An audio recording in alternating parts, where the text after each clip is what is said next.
بسم اللہ الرحمن الرحیم۔ السلام علیکم دوستو، کیا حال ہے آپ سب کی؟ امید کرتی ہو خیر خیریت سے ہوں گے اور اپنی لائف بہترین انداز سے گزار رہے ہوں گے۔ تو دوستو چلتے ہیں اپنے ناول کی تھرڈ لاسٹ ایپیسوڈ کی طرف۔ التمش التمش اٹھو نا، ساوری کی آواز پر وہ ہڑبڑا کر اٹھا۔ نیند سے بندی بندی آنکھوں کو بمشکل کھول کر سائیڈ لیمپ چلا کر اس کی سمت دیکھا، جو اس وقت پوری آنکھیں کھول کر بیٹھی اسے ہی دیکھنے میں مصروف تھی۔ کیا ہوا؟ سب ٹھیک ہے نا؟ اسے لگا شاید کوئی ایمرجنسی ہو گئی ہے، لیکن ابھی تو تقریباً 2 سے سوا 2 مہینے پڑے تھے۔ کچھ نہیں ہوا، بس آپ جائیں اور جا کر آئس کریم لے کر آئیں۔ رات کے 3:45 کے قریب وہ ایسی فرمائش کر رہی تھی۔ کچھ پل کے لیے تو التمش کے پاس الفاظ ہی ختم ہو گئے۔ کیا تم نے اس لیے مجھے جگایا ہے؟ ہاں بالکل، مجھے آئس کریم کھانی ہے، تو آپ مجھے لا کر دیں گے؟ ساوری، وقت دیکھا ہے تم نے؟ اس وقت کون آئس کریم بیچ رہا ہوگا؟ وہ مجھے نہیں معلوم۔ اپنے بالوں کو درست کر کے وہ بھی اٹھ کر بیٹھ گیا۔ یہ جو تم کہتی ہو نا مجھے نہیں معلوم، یہ میرے سر میں درد کرتا ہے۔ اپنے بالوں کو درست کرتا ہوا وہ ماتھے پر ہزاروں بل لیے ساوری کو گھورنے لگا۔ مجھے ایسے مت دیکھیں، آئس کریم لا کر دے۔ یہ کیا ہے ساوری؟ وقت دیکھ لو پہلے، 2-4 گھنٹے صبر کرو، پھر میں تمہیں صبح ہونے کے بعد لا کر دوں گا۔ مجھے صبر نہیں کرنا، اور آئس کریم مجھے تھوڑی کھانی ہے۔ وہ تو آپ کے بیبی کو کھانی ہے۔ اس نے اپنے پیٹ پر شہادت کی انگلی رکھ کر اپنے نام کا بل ان معصوم بچوں پر پھاڑ دیا۔ دیکھو میں جانتا ہوں اس وقت تمہارا من میرا من نہیں کر رہا، آپ کے بچے کو من کر رہا ہے۔ ساوری نے اس کی بات کو درمیان میں ہی کاٹا۔ ہاں ٹھیک ہے، تو اس کو بولو کہ کچھ دیر صبر کرے۔ یہ بالکل آپ کے جیسا ہے، جیسے آپ کو صبر نہیں آتا اسی طرح اس کو بھی صبر نہیں آتا۔ اب آپ جائیں گے اور آئس کریم لا کر دیں گے۔ اچھا، میں تمہیں آئس کریم لا کر دوں گا، اور وہ بھی اس وقت؟ تو یہ بھی بتا دو کہاں سے لا کر دو؟ وہ مجھے نہیں معلوم۔ پھر سے مجھے نہیں معلوم؟ التمش کو غصہ آنے لگا۔ ہاں تو بتا رہی ہوں نا۔ وہ ایک دم گڑبڑا گئی۔ آپ گھر سے باہر نکلیں گے، پھر آپ بازار کی طرف جائیں گے۔ بازار میں کوئی آئس کریم پارلر ہوگا، ریسٹورنٹ ہوگا، یا پھر کوئی دکان ہوگی، وہ کھلی ہوگی۔ اور اس وقت کون سی دکان کھلی ہوگی؟ بہت ساری دکانیں کھلی ہوتی ہیں۔ ساوری پریشان مت کرو۔ پریشان تو آپ کا بچہ مجھے کر رہا ہے۔ مجھے اس وقت آئس کریم کھانے کی بہت کریونگ ہو رہی ہے۔ آپ ایک کام کریں، جائیں اور جا کر آئس کریم لے کر آئیں۔ اٹھے ساوری نے خود اٹھ کر التمش کا بازو پکڑتے ہوئے اسے بیڈ سے کھینچ کر نیچے اتارا۔ جائیں۔ جیسی التمش نے سلیپر پہنے اس کے پیٹ پر ہاتھ رکھ کر وہ اسے کمرے سے باہر دھکیلنے لگی، اور پھر یوں ہی دھکیلتے ہوئے گھر کے دروازے کے باہر تک لے آئی۔ جائیں اور گھر واپس مت آئیے گا جب تک آپ کے پاس آئس کریم نہ ہو۔ ساوری، عجیب ضد ہے، تم مجھے اس گھر ٹائم سے باہر نکال رہی ہو۔ جو بھی ہے بس اب یہی ہے۔ آئس کریم لے کر آئیں گے تو ہی گھر آ پائیں گے، ورنہ باہر ہی کہیں نیند پوری کر لیں اپنی۔ ایسی ضد پر التمش کا دماغ گھوم گیا، اور وہ سر پکڑ کر وہیں دہلیز پر بیٹھ گیا۔ مگر اس کی پریشانی کو خاطر میں نہ لاتے ہوئے ساوری نے چٹاخ سے دروازہ اس کے منہ پر ہی بند کر دیا۔ میں بول رہی ہوں، یہ دروازہ تب بھی کھلے گا جب آپ کے ہاتھوں میں آئس کریم ہوگی۔ دروازے کے پار سے بھی اس کی آواز التمش کا دماغ خراب کر گئی۔ ہاتھ کا مضبوط مکہ بنا کر اس نے دروازے کو مارنا چاہا، پھر یہ سوچ کر اپنا غصہ ضبط کر لیا کہ مکہ مارنے سے اسے ہی چوٹ لگے گی۔ گہرے گہرے سانس لے کر اپنے غصے کو کنٹرول کرتا ہوا وہ پرسوچ انداز میں ادھر ادھر دیکھنے لگا۔ آخر اس وقت آئس کریم کہاں سے مل سکتی ہے؟ اچھا ایک کام کرو، مجھے گاڑی کی چابی ہی لا دو۔ اس نے باہر سے ہی آواز لگائی۔ دروازے کے پاس کھڑی ساوری کو یاد آیا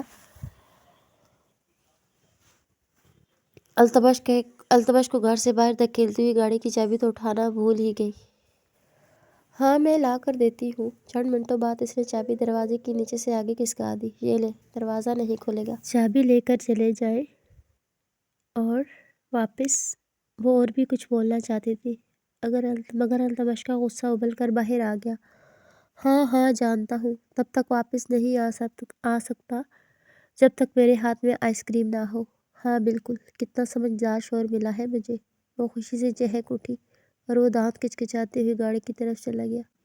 صبح فجر کی اذان کے قریب وہ دونوں اٹھ کر بیٹھ گئے، کیونکہ انہوں نے رات کو گزارے لاقی کھانا کھایا تھا اور صبح انہیں دوبارہ بھوک لگ چکی تھی، اسی لیے انہوں نے رات کے اندھیرے میں اٹھ کر چلنا شروع کر دیا۔ بھائی میرا تو بھوک سے برا حال ہے۔ ہاں صبر رکھو، میرے پاس کچھ پیسے بچے ہیں، جیسے ہی کوئی چائے والا ڈھابا کھلتا ہے ہم وہاں سے ہلکا پھلکا ناشتہ کر کے پولیس اسٹیشن جائیں گے، کیونکہ اب ہمارے پاس زیادہ پیسے نہیں ہیں۔ وہ دونوں اس وقت چل رہے تھے، چلتے چلتے انہیں ایک سرکاری ہینڈ پمپ نظر آیا، جس پر کھڑے ہو کر انہوں نے منہ ہاتھ دھوئے اور پیٹ بھر کے پانی پیا۔ کچھ اور دور آنے پر انہیں ایک چھوٹی سی چائے کی دکان نظر آئی، جہاں ایک آدمی بڑے سے پتیلے کے اندر چائے بنا رہا تھا۔ چلو وہاں سے چائے پیتے ہیں اور ساتھ میں کچھ بسکٹ کھا لیں گے، پھر اس کے بعد صبح پولیس اسٹیشن کے آس پاس ہی کھڑے ہو جائیں گے جب تک عدنان وہاں پر نہیں آ جاتا۔ لیکن ہم یہاں پر بھی تو بیٹھ سکتے ہیں، وہاں اتنا سفر کر کے کیوں جانا ہے؟ حاشر سے مزید چلا نہیں جا رہا تھا۔ دیکھو اگر ہم یہاں پر رہے تو خطرہ ہو سکتا ہے، لیکن اگر ہم پولیس اسٹیشن کے قریب رہے تو وہاں پر شاید کے آدمی کم و بیش ہی آئیں گے، کیونکہ وہ ہمیں شہر میں ڈھونڈ رہے ہوں گے۔ انہیں اس بات کا اندازہ بھی نہیں ہوگا کہ ہم لوگ پولیس اسٹیشن پہنچ چکے ہیں۔ یقیناً وہ وہاں پر ہمیں تلاش نہیں کریں گے، اس طرح ہم محفوظ بھی رہیں گے، اور جیسے ہی عدنان آئے گا ہم اس کے پاس چلے جائیں گے تاکہ وہ ہمیں التمش بھائی کے پاس پہنچا دے۔ عادل واقعی دماغ سے کام لے رہا تھا، مگر حاشر کے دماغ نے بھوک اور بری حالت کے باعث کام کرنے سے انکار کر دیا تھا۔ آپ ٹھیک کہہ رہے ہیں۔ وہ دونوں چھوٹی سی دکان میں گئے، چائے پی تو جس میں کچھ تھوڑی بہت انرجی آئی، اس لیے جلد از جلد وہ لوگ پولیس اسٹیشن کے قریب ہی پہنچ گئے۔ ابھی تک پولیس اسٹیشن کھلا نہیں اور کوئی آفیسر بھی نہیں آیا، بس ایک گارڈ کھڑا تھا، اندر ایک جھاڑو والا صفائی کر رہا تھا۔ وہ دونوں ایک طرف ہو کر بیٹھ گئے۔ 9 بجے کے قریب وہاں موجود عہدیداروں نے آنا شروع کیا۔ جتنے بھی لوگ آ رہے تھے ان سب پر ان دونوں کی نظر تھی۔ تقریباً 10 بجنے والے تھے جب عدنان آیا، اور اسے دیکھتی ان دونوں کی سانس میں سانس آ گئی، ایسے لگا جیسے زندگی کی نئی نوید مل گئی ہو۔ وہ دونوں دوڑ کر اس کے قریب آئے۔ اس سے پہلے کہ وہ اندر داخل ہو جاتا، اپنے سامنے ان دونوں کو دیکھ کر عدنان کی آنکھیں حیرت سے پھیل گئیں۔ تم دونوں زندہ ہو؟ اب تک کہاں تھے؟ عدنان کے یہ سوال بجا تھا، لیکن اس وقت وہ دونوں اس کے ہاتھ پکڑ کر کھڑے تھے۔ پھر ان دونوں کی صورت دیکھ کر عدنان کو شوکت اور عائشہ کی وہ باتیں یاد آئیں۔ یہ دونوں تو شوکت کے بیٹے ہیں، اب وہ کیا کریں؟ لیکن ان دونوں کا تو کوئی قصور نہیں ہے۔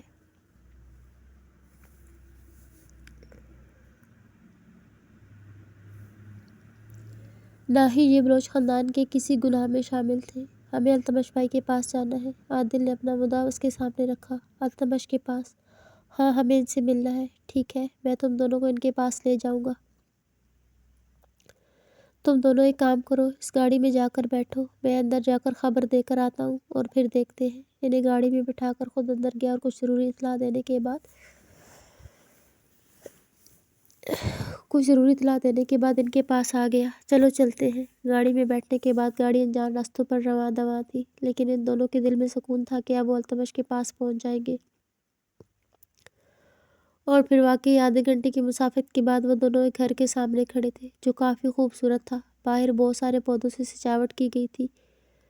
بڑا سا کالے رنگ کا گیٹ۔ یہ کس کا گھر ہے؟ حاشر کو وہ گھر اچھا لگا۔ یہ میرے ابو کا گھر ہے۔ ہمارا فارم ہاؤس ہے یہ۔ التمش بھائی یہاں پر رہتے ہیں؟ ہاں، آگ لگنے کے بعد سے وہ یہیں پر ہے۔ اگر ہمیں پتا ہوتا تم دونوں زندہ ہو تو ہم تم لوگوں کو بھی اپنے ساتھ لے کر آتے۔ وہ دونوں اس گھر کو چاروں طرف سے دیکھتے ہوئے اندر داخل ہوئی۔ التمش کی نظر جیسے ان لوگوں پر پڑی وہ حیران رہ گیا۔ یہ دونوں یہاں پر؟ زنیرہ بھی انہیں دیکھ کر حیران ہوئی۔ ان سب کو دیکھ کر وہ دونوں اپنی اپنی جگہ کھڑے رہے۔ سمجھ نہیں آ رہی تھی جا کے ان سے مصافحہ کریں یا پھر اپنی بات ان کے سامنے کیسے رکھیں، کیونکہ جب سے وہ لوگ حویلی میں آئے تھے یا پھر انیکسی میں رہتے تھے ان سے حاشر اور عادل کی زیادہ بات چیت نہیں تھی، بلکہ ان کے ماں باپ نے انہیں روکا ہوا تھا کہ ان سے بات نہیں کرنا، یہ لوگ ہمارے دشمن ہیں۔ آج وہ انہی کے سامنے کھڑے ہوئے تھے۔ زنیرہ ان دونوں کو دیکھ کر آگے آئی۔ کیا ہوا؟ تم دونوں اس طرح کیوں کھڑے ہو؟ آؤ ہمارے ساتھ بیٹھو۔ وہ لوگ اس وقت ناشتہ کر رہے تھے۔ زنیرہ کے پیار سے بلانے پر انہیں کچھ ہمت ہوئی۔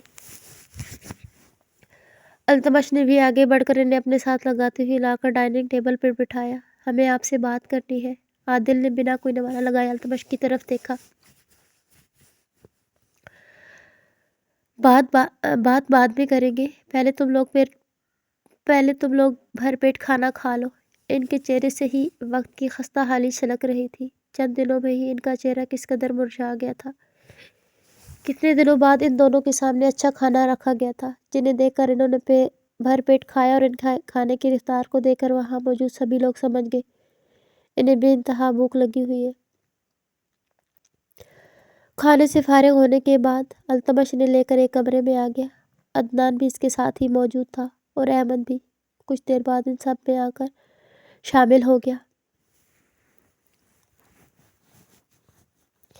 ہاں بتاؤ کیا بات کرنی ہے؟ اور تم لوگ اتنے دنوں تک کہاں تھے؟ کوئی خبر ہی دے دیتے، میں تم لوگوں کو اپنے ساتھ رکھتا۔ کہاں بھٹکتے پھر رہے تھے؟ التمش کی بات پر حاشر کا تو دل بھر آیا، مگر اس نے بمشکل خود کو رونے سے روکا۔ ہم لوگ اپنی نانی کی طرف چلے گئے تھے، مگر وہاں پر عادل نے بولنا شروع کیا اور دھیرے دھیرے جو معاملات ان کے ساتھ پیش آئے سارے التمش کے گوش گزار کر دیے، سوائے اس کے کہ وہ دونوں شوکت کے بیٹے ہیں۔ وہ تینوں ان کی باتیں سن رہے تھے اور جب شوکت کی موت کا پتہ چلا تو سب لوگ حیران رہ گئے۔ شوکت کی موت ہو چکی ہے، یہ سن کر عدنان کو کافی دھچکا لگا۔ یعنی کہ ان کا اصلی باپ مر چکا ہے؟ کیا یہ بات انہیں معلوم ہے؟ ابھی وہ یہ سوچ ہی رہا تھا کہ عادل نے کہا شوکت کو اس کے بھائی نے مارا ہے۔ ان سب نے یکدم ان دونوں کی طرف دیکھا۔ کیا کہا تم نے؟ اس کے بھائی نے؟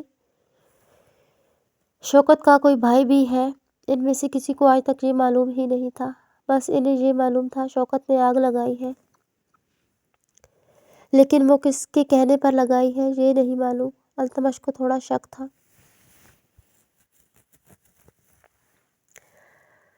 آگ لگانے کے پیچھے شاہد کا ہاتھ ہو سکتا ہے، کیونکہ اس نے کورٹ میں خود کو غفور بلوچ کا بیٹا ثابت کر دیا تھا، لیکن یہ ایک نیا ہی راز کھل کے سامنے آ رہا تھا۔ شوکت کا بھائی کوئی اور نہیں بلکہ خادم تایا جان کے دوست شاہد ہیں،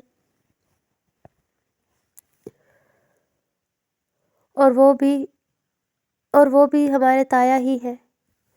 وہ کہہ رہے تھے کہ وہ دونوں غفور بلوچ یعنی ہمارے دادا جی کے بیٹے ہیں۔ اس کی بات پر کمرے میں کچھ پل کے لیے موت سی خاموشی چھا گئی۔ اس کا مطلب وہ دونوں ہی سب ایک دوسرے کی طرف حیرت زدہ نظروں سے دیکھ رہے تھے۔ ان بچوں نے واپس آ کر ان کی اتنی بڑی مدد کی تھی اور کتنے بڑے راز سے پردہ اٹھا دیا تھا، یہ وہ دونوں شاید نہیں جانتے تھے۔ اچھا ٹھیک ہے بچوں، اب تم لوگ یہاں آ گئے ہو تو زیادہ فکر کرنے یا پھر پریشان ہونے کی ضرورت نہیں ہے۔ کہیں بھی مت جانا، سب لوگ بہت برے ہیں۔ یہ دنیا بہت لالچی ہے، پیسوں کے لیے بھائی بھائی کو مارتا ہے، باپ بیٹے کو۔ اسے آج بھی یاد تھا جب خادم بلوچ نے شان پر گولیاں چلائی تھیں۔ یہ لوگ پیسے کے پجاری ہو چکے ہیں، تم دونوں یہاں پر رہنا اور کسی چیز کی فکر مت کرنا۔ التمش نے ان دونوں کے سر پر ہاتھ رکھا اور احمد کی طرف اشارہ کیا تو اس نے اثبات میں سر ہلاتے ہوئے عدنان کی سمت دیکھا۔ عدنان جاؤ، ان کے لیے کمرے کھلوا دو، یہ یہیں پر رہیں گے۔ ٹھیک ہے۔ عدنان جیسے ہی باہر جانے لگا، موڑ کر اس نے التمش کی طرف دیکھا۔ التمش تم باہر آؤ، مجھے تمہیں کچھ بتانا ہے۔ ہاں ٹھیک ہے، میں آتا ہوں، تم دونوں آرام کرو بیٹا، اور ایک بار پھر کہوں گا پریشان ہونے کی ضرورت نہیں ہے، میں سب سنبھال لوں گا۔ عدنان کا اشارہ پا کر وہ ان دونوں کو ایک بار پھر تسلی دے کر پریشان نہ ہونے کی نصیحت کرتا ہوا اس کے ساتھ ہی باہر چلا آیا، اور وہ دونوں واقعی میں یہاں آنے کے بعد مطمئن ہو گئے تھے۔ ایسا لگ رہا تھا وہ محفوظ ہاتھوں میں آ گئے ہیں۔ کیا بات ہے؟ کیا ضروری بات کرنی ہے؟ اس کے بعد وہ دونوں چلتے ہوئے کوریڈور میں آ گئے۔ عدنان نے آس پاس دیکھا تو کوئی بھی موجود نہیں تھا۔ میں نے تم سے بہت ضروری ٹاپک پر بات کرنی ہے، میں جانتا ہوں یہ ایک بہت بڑا دھچکا ہوگا، لیکن یہی سچ ہے۔ کیا بات کہنے کی کوشش کر رہے ہو؟ کون سا سچ؟ دیکھو ان دونوں نے ہمیں بہت کچھ بتایا ہے، لیکن ایسا کچھ ہے جو ان دونوں نے ہم سے چھپا لیا ہے، اور میں جانتا ہوں کہ یہ دونوں وہ سچ جانتے ہوں گے۔ کیا بات کر رہے ہو؟ کیسا سچ؟ سوچو جب یہ اپنے نانا نانی کے گھر سے نکلے تو یہ شوکت تک کیسے پہنچے، اور شوکت کی موت انہوں نے اپنی آنکھوں کے سامنے ہوتے ہوئے دیکھی ہے۔ اس کے بیچ میں ایک اور راز ہے۔ عدنان کی بات اس وقت التمش کے سر سے گزر رہی تھی۔ کس راز کی بات کر رہے ہو؟ صاف صاف کہو، یہ دونوں شوکت کے بیٹے ہیں۔ عدنان نے جیسے التمش کے کانوں کے قریب دھماکہ کیا ہو۔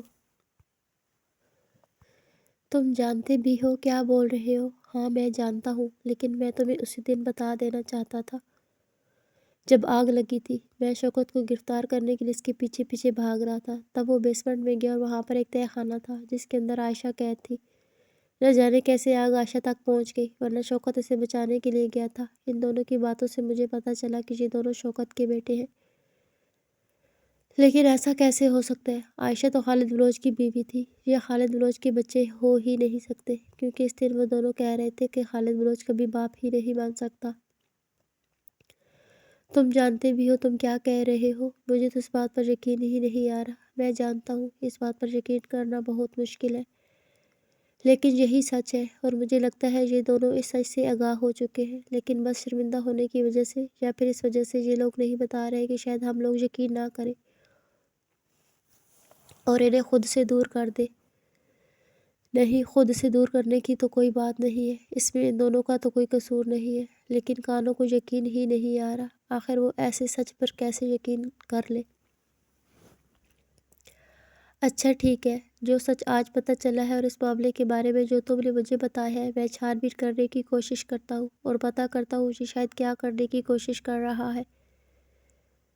کتنے دنوں سے میں خود بھی اپنے آفس نہیں گیا، وہاں حاضری اس لیے نہیں دی کہ ہمارے دشمن چکنے ہو جائیں گے، لیکن مجھے لگتا ہے اب سامنے آنا ہی پڑے گا تاکہ دشمن کو کھل کر وار کرنے کا موقع ملے۔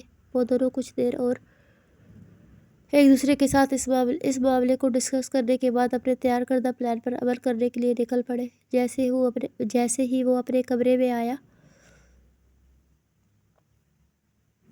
اس کی نظر ساوری پر پڑی۔ ساوری کو دیکھنے کے بعد یکدم اس کے دماغ میں جھماکا سا ہوا۔ خالد بلوچ کی بیٹی، یہی سوچ کر تو التمش نے اسے شادی کی تھی تاکہ وہ اسے ٹارچر کر سکے، لیکن اگر وہ باپ ہی نہیں بن سکتا تو پھر یہ کس کی بیٹی تھی؟ اس سوچ کے آتی التمش کا دماغ کچھ پل کے چکرا سا گیا۔ اس کی ماں کون ہے؟ اس کا باپ کون ہے؟ اسے تو خالد بلوچ نے یہی سوچ کر پالا تھا کہ یہ اس کی بیٹی ہے، مگر یہاں تو معاملہ ہی الٹ نکلا۔ عادل اور حاشر تو چلو شوکت کے بچے نکلے، مگر اس کے بارے میں کیسے پتہ لگوائے؟ یا اللہ، مجھے سمجھ نہیں آ رہا اس بلوچ حویلی کے اندر اور کتنے راز دفن ہیں۔ وہ سر جھٹکتا ہوا اس کے قریب آ کر پیار سے ساوری کی گال کھینچ کر اپنے لیے سوٹ نکالنے لگا۔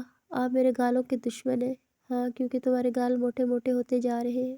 وہ اس کے بھربھرے وجود کو دیکھ کر مسکرایا۔ یہ سب آپ کی وجہ سے ہو رہا ہے۔ وہ ناشتہ کرتے ہوئے اس معاملے میں بھی اسے ہی قصوروار ٹھہرا رہی تھی۔ ہاں بالکل، سب کچھ میری وجہ سے ہوا ہے۔ اس دنیا کے اندر جتنے طوفان، آندھیاں، زلزلے، بارشیں ہوتی ہیں، سب میری وجہ سے ہوتا ہے۔ جی ہاں، اس دنیا کے سارے الٹے کام آپ کی وجہ سے ہوتے ہیں، اور دیکھیں میرے ساتھ بھی یہ سب آپ کی وجہ سے ہو رہا۔ اس نے دوبارہ اپنی شہادت کی انگلی اپنے پیٹ پر رکھی۔ تم ذرا صبر کر جاؤ، میں تمہیں بعد میں بتاؤں گا کیا کچھ میری وجہ سے ہوتا ہے اور کیا نہیں۔ وہ اسے محبت بھری دھمکی دے کر چینجنگ روم میں گھس گیا۔ کچن سے اس وقت برتن پٹکنے کی آواز آ رہی تھی، اور شان اس وقت عارفہ کے ساتھ ڈرائنگ روم میں بیٹھ کر ہنس کر باتیں کر رہا تھا۔ وہ دونوں نہ جانے کون سی باتیں کر رہے تھے۔ تھوڑی غصے کی تیز ہے آپ کی بھانجی، ریبا کی حرکتیں وہ خوب سمجھ رہا تھا، لیکن غصہ ہونے کی بجائے اس کی ایسی حرکتوں سے لطف اندوز ہو رہا تھا۔ نہیں، ایسی تو نہیں تھی، جب میرے پاس ہوتی تھی تو بہت شرارتی تھی، بہت کیوٹ تھی، چھوٹی چھوٹی پیاری پیاری حرکتیں کرتی تھی۔ وہ تو بچپن کی بات تھی، اب بڑی ہو گئی ہے اور اس کو ایک قدر شور مل گیا ہے اپنے اندر دبا غصہ نکالنے کے لیے۔ وہ اتنی اونچی آواز میں بول رہا تھا کہ شان کی آواز اریبہ کے کانوں تک بخوبی پہنچ رہی تھی، اور یہی بات اریبہ کو مزید غصہ دلا رہی تھی۔ جب خالہ نہیں آئی تھی تب کیا کہہ رہا تھا؟ مجھے تمہاری خالہ سے ملنے میں کوئی انٹرسٹ نہیں ہے۔ جب سے خالہ آئی ہے ان کے ساتھ ایسے بیٹھا ہوا ہے جیسے برسوں پہلے ان سے بچھڑنے کے بعد آج ملا ہے، اور مجھے یہاں نئی نئی فرمائشیں کر کے کھڑا کیا ہوا ہے۔ پہلے جو میں نے اتنا سارا کھانا بنایا ہے وہ تو اس موصوف کی ناک کے نیچے نہیں آ رہا، کسی نہ کسی کام سے اٹھا دیتا ہے۔ وہ اس وقت رونی صورت بنا کر کچن کے کئی برتن توڑ چکی تھی۔ کچھ دیر بعد ان تینوں نے مل کر پرسکون ماحول میں کھانا کھایا۔ ہلکی پھلکی گفتگو کے ساتھ اریبہ نے اپنی خالہ کو آرام کرنے کا بولا، کیونکہ وہ کافی لمبے سفر سے تھک چکی تھی۔ اس درمیان اس نے شان سے بالکل بات نہیں کی۔ کھانے کے بعد برتن سمیٹتی ہوئی وہ سست روی سے کام کر رہی تھی۔ یہ بھی وہ شان کو پریشان کرنے کے لیے کر رہی تھی، کیونکہ وہ جانتی تھی شان اس کا انتظار کر رہا ہوگا، اسی لیے اس نے بھی سستی کی حد کر دی تاکہ اسے پریشان کر کے اس کے صبر کا امتحان لے سکے۔ مگر نہ جانے وہ کب آ کر کچن کے دروازے میں کھڑا ہو گیا اور اس کی یہ حرکتیں نوٹ کر رہا تھا۔ اگر تم چاہتی ہو میں تمہیں یہاں سے اٹھا کر لے جاؤں تو بھی بتا دو، مجھے تمہارے ساتھ نہیں آنا۔ بنا مڑے ہی وہ صاف انکار کر گئی۔ ناراض ہو رہی ہو؟ ہاں بالکل ناراض ہو رہی ہوں، اور ناراضگی میں تمہارا سر بھی کھول سکتی ہوں۔ ابھی تو صرف ایک گھومڑ نکالا ہے، پھر دماغ ہی نکل کر باہر گر جائے گا۔ ایسے کیوں کرو گی تم؟ اتنے معصوم شوہر پر اتنے تشدد کرنے کا کیوں سوچ رہی ہو؟ پہلے ہی تم میرے سر پر ایک بہت بڑا غبارہ بنا چکی ہو، شان نے شکوہ کیا۔ تمہاری حرکتیں ہی ایسی ہیں۔ وہ اس کی طرف مڑ کر کھا جانے والی نظروں سے اسے گھورنے لگی۔ تمہیں تو 2 اٹھتے لگے اور 2 بیٹھتے، تبھی سدھرو گے۔ میں نے ایسا کچھ بھی نہیں کیا۔ کچھ نہیں کیا؟ تم ایک نمبر کے بیسنے انسان ہو۔ اریبہ کو سمجھ نہیں آ رہا تھا وہ اپنا غصہ کیسے نکالے۔ کیا ہو گیا ہے اریبہ؟ میں نے کون سا بیسنا کام کر دیا؟ وہ جانتا تھا اریبہ کیا کہنے کی کوشش کر رہی ہے، مگر پھر بھی اس کی حالت سے محظوظ ہو رہا تھا۔ خالہ کے آنے سے پہلے تو وہ تمہیں ایک آنکھ نہیں مار رہی تھی۔ جب خالہ آئی تو ان کے اتنے سگے بن گئے کہ مجھے وہاں سے غائب بھی کروا دیا۔ جانتے بھی ہو مجھے 1 گھنٹہ بھی ان سے بات کرنے کا موقع نہیں ملا۔ میں ان کا کتنا انتظار کر رہی تھی، ان کے لیے میں نے کتنا سارا کھانا بنایا، اور تم نے اس سارے کھانے کو ریجیکٹ کر کے مجھے دوبارہ اس کچن کے اندر جھونک دیا۔ کبھی ایک چائے کی پیالی بھی تم نے میرے لیے بنائی ہے؟ چائے کی پیالی کی بات کر رہی ہو یار؟ میں تمہارے لیے کھانا بھی بنا سکتا ہوں۔ ساری فضول اور جھوٹی باتیں ہیں تمہاری۔ اچھا چلو کمرے میں چلو، مجھے نہیں آنا۔ برق رفتاری سے جواب دے کر وہ دوبارہ اپنے کام میں مشغول ہو گئے۔ گہری سانس لے کر اسے اگلے ہی پل اپنی باہوں میں اٹھاتا کمرے میں لے آیا۔ اریبہ کا ناراض سا چہرہ شان کو مایوس کر گیا۔ وہ تو خواہ مخواہ اسے تنگ کر رہا تھا،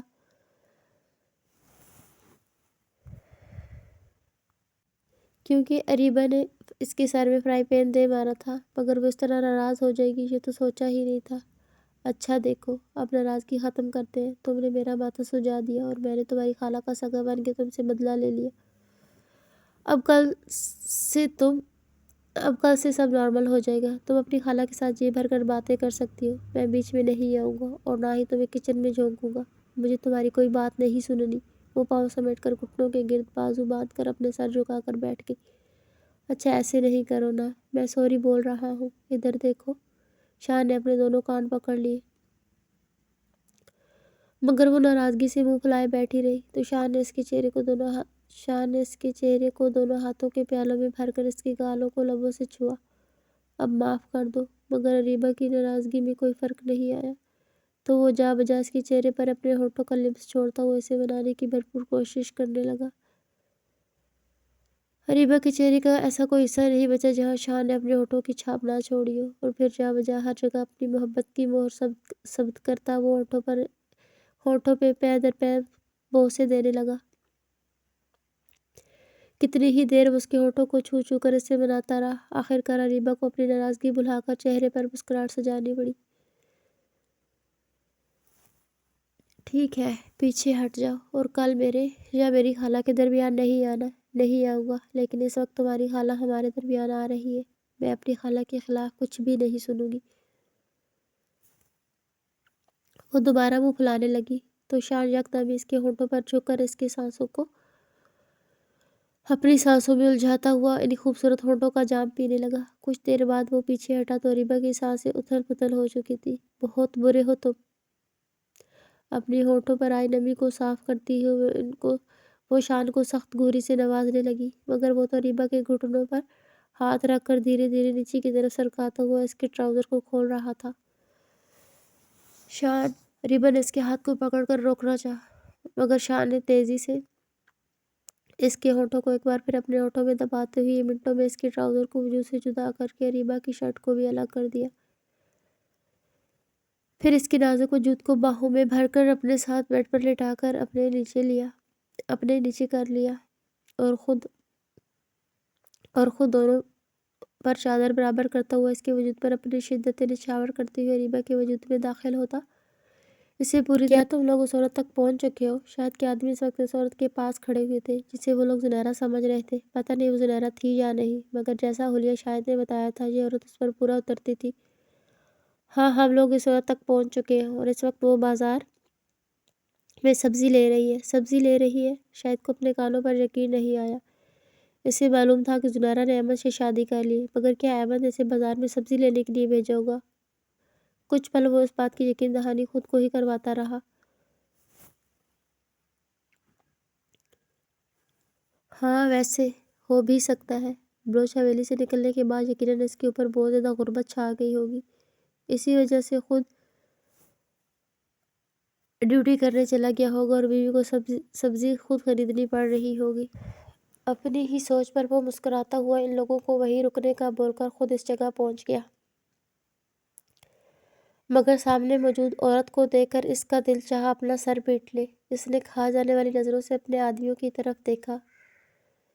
یہ عورت وہ نہیں ہے، مگر یہ بالکل ویسی دکھتی ہے سر، جیسی آپ نے ہمیں بتایا تھا، اور اس کا نام بھی زنیرہ ہے۔ تم لوگ یا تو خود پاگل ہو یا مجھے پاگل کر دینا چاہتے ہو۔ دفعہ ہو جاؤ یہاں سے اور اسے ڈھونڈو جسے میں کہہ رہا ہوں۔ مگر سر، اگر اس کی ایک تصویر مل جاتی تو ہمارے لیے کام آسان ہو جاتا۔ اس طرح تو نہ جانے کتنی زنیرہ ملیں گی۔ ٹھیک ہے، میں کسی تصویر کا انتظام کرتا ہوں۔ وہ سر جھٹکتا ہوا واپس اپنے فلیٹ میں آ گیا۔ پورے بزنس پر تو اسے حق نہیں مل سکتا تھا، لیکن وہ سارا کاروبار سنبھالنے میں پیش تھا، اور اسی لیے اس نے حویلی کے اوپر مزدوروں کو بھی لگا دیا تھا تاکہ دوبارہ حویلی کو پہلے جیسا بنا سکے۔ شوکت سے اس نے حویلی کا نقشہ پہلے ہی بنوا لیا تھا۔ جیسی وہ حویلی تھی ویسی ہی مزدوروں نے بنانا شروع کر دی تھی، اور یہ بات التمش تک پہنچ چکی تھی کہ حویلی کی تعمیر دوبارہ شروع کر دی ہے۔ وہ اچھی طریقے سے جانتا تھا یہ کروانے والا کوئی اور نہیں بلکہ شاید ہی ہوگا۔ دیکھا، میں نے تم سے کہا تھا نا کہ کوئی بھی اوور ریئیکٹ نہیں کرے گا۔ تم خواہ مخواہ میں ہی پریشان ہو رہی تھی۔ رات کو احمد کے سینے سے سر ٹکائے آنکھیں موند کر لیٹی ہوئی تھی۔ وہ دونوں ہلکی پھلکی گفتگو کر رہے تھے۔ اس وقت زنیرہ کا من بے حد ہلکا ہوا تھا، ایسا لگ رہا تھا ایک بہت بڑا بوجھ اس کے دل سے اتر گیا ہو۔ احمد کے ہاتھ اس کے پورے وجود پر گردش کرتے ہوئے نازک حصوں سے چھیڑخانیاں کر رہے تھے۔ جانتی ہو، میری چھٹیاں ختم ہونے میں بس چند دن ہی رہ گئے ہیں، پھر میں ڈیوٹی پر چلا جاؤں گا۔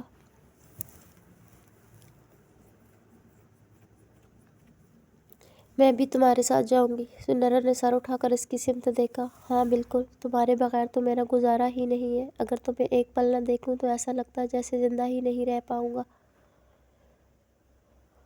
بہت بھاری بھرکم ڈائلاگ مار دیا ہے۔ جب میں تمہاری زندگی میں نہیں تھی تب بھی تم سانس لے رہے تھے۔ پتہ نہیں سب مردوں کو کیوں اتنا ٹھڑک پر جھاڑنا پسند ہے۔ زنیرہ نے منہ بناتے ہوئے احمد کو ایسی ڈائلاگ بازی پر جھاڑ کر رکھ دیا۔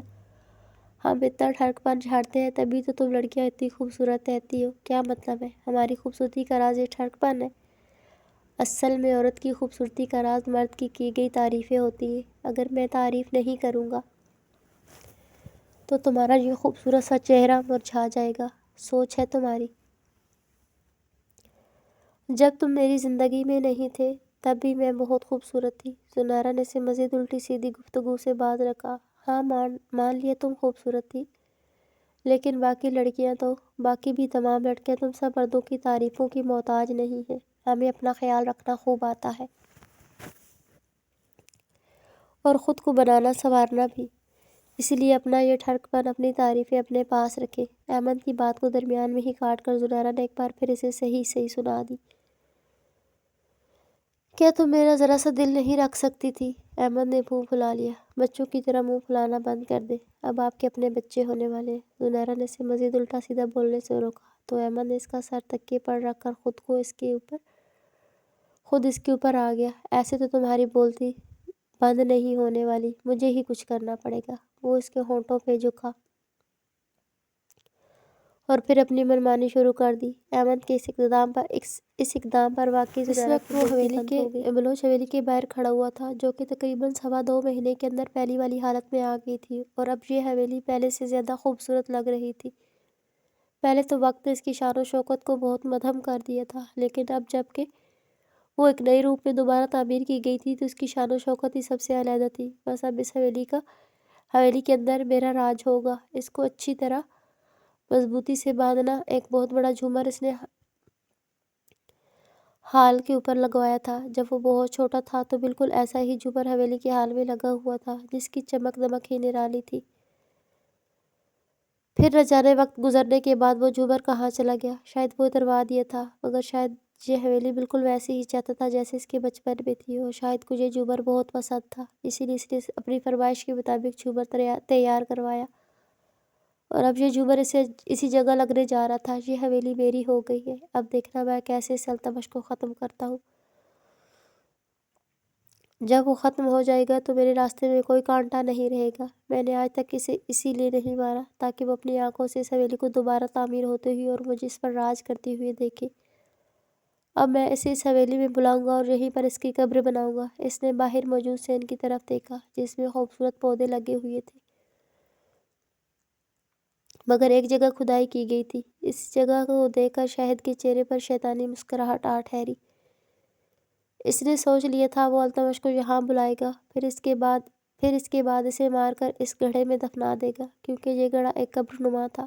اس آخری مورے کی قبر وہ اپنے ہاتھوں سے بنانے کا سوچ چکا تھا، کیونکہ التمش نے اسے خادم سے زیادہ تنگ کیا تھا۔ جتنی رکاوٹیں ان 2.25 مہینے کے اندر التمش نے اس کے راستے میں حائل کی تھی، شاہد کو ناک سے لکیریں نکالنے کی نوبت آتے آتے رہ گئی، لیکن آج اس کا قصہ ختم ہو جائے گا۔